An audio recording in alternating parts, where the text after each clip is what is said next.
Hello guys, good morning सबैजनालाई। सन्चै आरामै हुनुहुन्छ होला तपाईँहरू। हामी पनि एकदम सन्चै आरामै छौँ। आज चाहिँ बिहान चाहिँ कस्तो गाडीले डिस्टर्ब हान्छ यार। ठिकै छ। अनि आज चाहिँ हामी चाहिँ बिहान चाहिँ चट्ट 2 भाइ हिँडिसकिएको छ। एक्कासी प्लान गरेर सडनली प्लान गरेर हिँडिसकिएको छ। हाम्रो यात्रा चाहिँ गुल्मीको शान्तिपुरसम्म रहेको छ। हामी चाहिँ पहिला चाहिँ त्यहाँ साथीकोमा जान्छौँ अनि त्यसपछि चाहिँ देख्न सक्नुहुन्छ तपाईँले यताको यो बाटो चाहिँ जान सकिन्छ। बागलुङ, काठमाडौँ, पोखरा जान सकिन्छ भने यता भने बुर्तिबाङ, यता बुर्तिबाङ, रुकुमकोट, ढोरपाटन जान सकिन्छ है साथीहरू।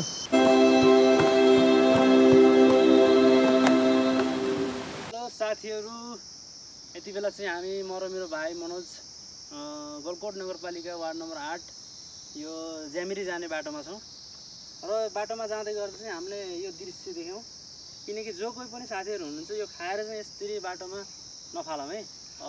किनकि यसले चाहिँ हाम्रै वातावरण एकदम प्रदूषण गर्छ। यसलाई बरु हामीले एक सही ठाउँमा जम्मा पार्छ।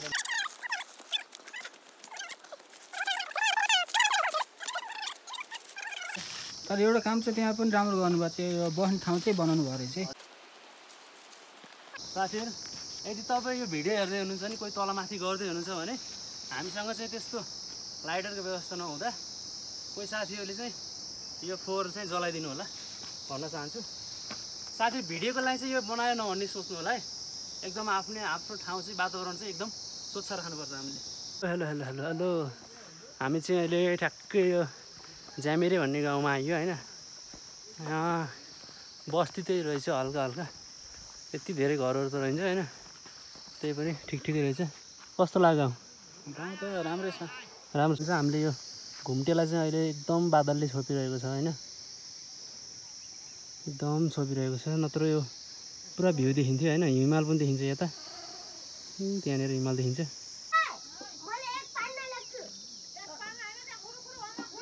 हेलो गाइज, अहिले चाहिँ हामी ठ्याक्कै ज्यामिरे भन्ने ठाउँमा आयौँ। हाम्रो धनसरको घरमा होइन। राम्रो सकुशल आइपुग्यो। लगभग 2 घन्टाको बाटो हिँडेर आयो होइन। धनसरले मलाई प्योर कोदाको खिलाउँदै हुनुहुन्छ होइन। खिलाउँदै हुनुहुन्छ। धनसर हजुरले के भन्नु नि त? कोदो प्योर कोदाको अब सरु आउनु भनेर प्योर कोदा कस्तो छ? कति पानीहरू? 3 पानी हो। 3 पानी। हजुर, ठिक छ। सो हजुरको लागि भनेर स्पेसल राम्रो छ। धनसरले चाहिँ मलाई स्पेसली यो चाहिँ कोदाको एकदम प्योर होइन, बाफै उडी खायो यार। तातो होइन क्या, तातो बाफै उडी खायो होइन। धनसरले मलाई एकदम माया गरेर दिनुभएको छ होइन। ल साथीहरू, आज चाहिँ धनसरमा चाहिँ हामीले भोजन ग्रहण गर्दैछौँ है। त्यो अलि लास्टमा अलि हुन्छ कि। धनसरले चाहिँ हामीलाई एकदम अर्ग्यानिक प्योर ज्यामिरीको लोकल खाना खुवाउँदै हुनुहुन्छ होइन। ल, धेरै लामो समयपछि भेट भयो हाम्रो। कमसेकम 2 महिना, लगभग 2 महिना भयो। 2 महिना धेरै त होइन, 15-16 दिन भयो। धेरै त होइन। ल, यो राम्रो एकदम खाना बनाउनु रहेछ। दुःख भयो धनसरलाई। आएको खुसी एकदम खुसी आदि। ठिक छ साथीहरू, अहिले चाहिँ हामी धनसरको घरबाट पनि माथि फेरि हिँडिसक्यौँ होइन। पैदल यात्रा गर्ने हाम्रो तय भइसकेको छ। यता तपाईँले देख्न सक्नुहुन्छ यो चाहिँ ददल्का भन्ने गाउँ हो। उता पारि चाहिँ के भन्छ, वामी के भन्छ त्यता कोट मैदान। यताको यो गाउँ चाहिँ रिगा हो, हाम्रै गलकोट नगरपालिका रिगा चाहिँ उचुका भन्ने ठाउँमा छौँ हामीहरू। यो त यो घुम्टे हो होइन। घुम्टे चाहिँ क्लियरली देखिएको छैन। यता देखिने चाहिँ हाम्रो हटिया बजार हो। आमा ठाउँ त यार चिसो छ त यार गाइजहरू। ल, चिसो ठाउँमा आइपुग्यो। थालपोखराको एकदम चिसो ठाउँमा रमाइलो भइरहेको छ यात्रा। कहाँ हो अझै? अझै लाउँछ 2 घन्टा लाउँछ सर। 2 घन्टा लाग्छ? हजुर, हजुरको हिँडाइ त सर ठ्याक्कै करिब 4 घन्टा नि लाउला जस्तो छ है। मेरो हिँडाइले? हजुर, म त्यति स्लो हिँड्छु र। हजुर, त्यति सोलो हिँड्नुहुन्छ कि? ए, जहाँ तक त्यस्तै लाग्छ। हामी भाइ आधा 1 घन्टामा पुगिन्थ्यो सर। हो। हजुर ल हामीलाई गाइड गर्नुभयो हाम्रो धन सरले। यति बेला चाहिँ हामी माथि देउराली भन्ने ठाउँमा आइयो होइन। ठ्याक्कै यो सीमा प्रारम्भ है। सीमा प्रारम्भ भनेको यता बागलुङ, हाम्रो यता बागलुङ, यता चाहिँ गुल्मी जिल्ला पर्छ। यहाँ बोर्ड रहेको रहेछ। चन्द्रकोट गाउँपालिकामा यहाँहरूलाई हार्दिक स्वागत गर्दछौँ। सीमा प्रारम्भ चन्द्रकोट गाउँपालिका कार्यालय शान्तिपुर, गुल्मी, लुम्बिनी प्रदेश, नेपाल। त्यही हो सायद देउरालीमा आइएको होइन। लगायत हामी चाहिँ अहिले बजेनी भन्ने ठाउँमा आइसक्यो होइन। यो बुकी होइन र यो फुल, बुकी फुल होइन र यो बुकी हो र? है हाम्रोतिर बुकी भन्छौँ है होइन र? सेतो बुकी। गाई चाहिँ राम्रो रहेछ ठाउँहरू होइन।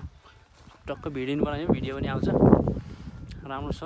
थोरै हामीले सिनको भिडियो हेरेर मजा लियौँ है त।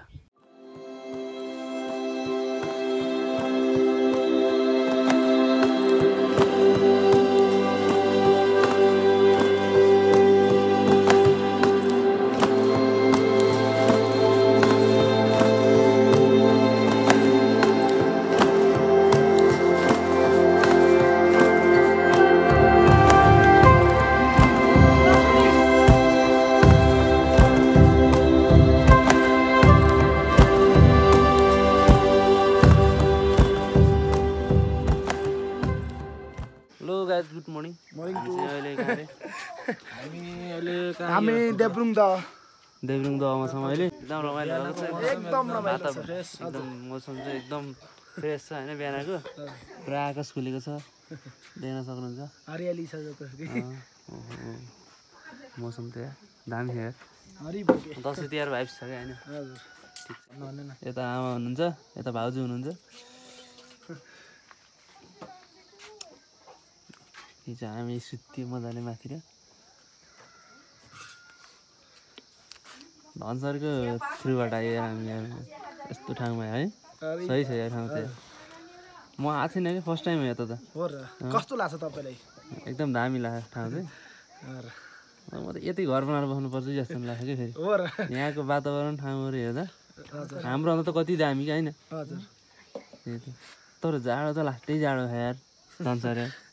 ठिकै छ सर भनौँ जाडोको। हेलो नमस्ते गाइज। नमस्ते यहाँहरूलाई स्वागत छ मेरो आजको न्यू भ्लगमा। तपाईँहरू सन्चै आरामै हुनुहुन्छ, हामी सन्चै छौँ। यहाँहरूको बहिनीको एकदम डान्स एकदम मलाई खत्रै लागेर चाहिँ मैले भिडियो बनाउनु गइरहेको छु। अहिले म डान्स गरेको भिडियो नै हाल्नेछु होइन। हामी चाहिँ यति बेला गुल्मीको चन्द्रकोट गाउँपालिका वार्ड नम्बर 1 मा छौँ। दह भन्ने ठाउँमा, दिब्रुङ दह होइन। यहाँ चाहिँ सानो कार्यक्रम लागेको रहेछ। बहिनीहरूको नाच चाहिँ एकदम उत्कृष्ट लाग्यो होइन। त्यो हेर्न चाहिँ नभुल्नु होला तपाईँहरूले। भिडियोलाई अन्त्यसम्म हेरिदिनु होला। हस् धन्यवाद।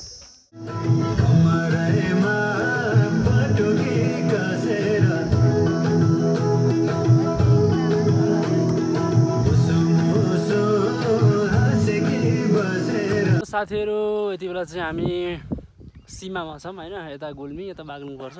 हाम्रो माथि देउराली भन्ने सीमामा छौँ। रमाइलो भयो, घुम्यो क्यारी होइन। गाउँ पनि ठिकै रहेछ, घुम्यो। मेला लागेको रहेछ सानो। मेलामा पनि समावेश भयो हामी। थोरै टाइम मेला पनि दियो होइन। हेरियो यताउति म्याचहरू, यताउति लोक साङ्गीतिक प्रस्तुतिहरू रहेछ हेरियो। र अन्तिमसम्म भिडियो हेरेर साथ दिनु हुने तपाईँप्रति एकदम आभारी छौँ। धेरै धेरै धन्यवाद। भिडियो हेरिदिनु होला अन्त्यसम्म। अझै माया साथ सपोर्ट गरिदिनु होला भन्न चाहन्छु। अनि भिडियो यहीँ अन्तिम भएको घोषणा गर्दछु। के छ विचार त घुम्यो, रमाइयो। अब घरतिर जाने होइन। ल ठाउँ पनि धेरै राम्रो छ फेरि। अब पनि एकदम बवाल छ कि। एक्चुअली हजुरहरू पनि यो ठाउँमा घुम्न आउनु होला है त। ठाउँ राम्रो छ, एक्चुअली घुम्न आउनु होला। भिडियोलाई चाहिँ एकदम माया गरिदिनु होला। लाइक, सब्सक्राइब, कमेन्ट, सेयर पनि गरिदिनु होला। तपाईँको एक लाइक, एक कमेन्ट, एक सेयरले नै हाम्रो हौसला अझै बढ्नेछ भन्दै भ्लग यहीँ अन्त्य गर्दछौँ।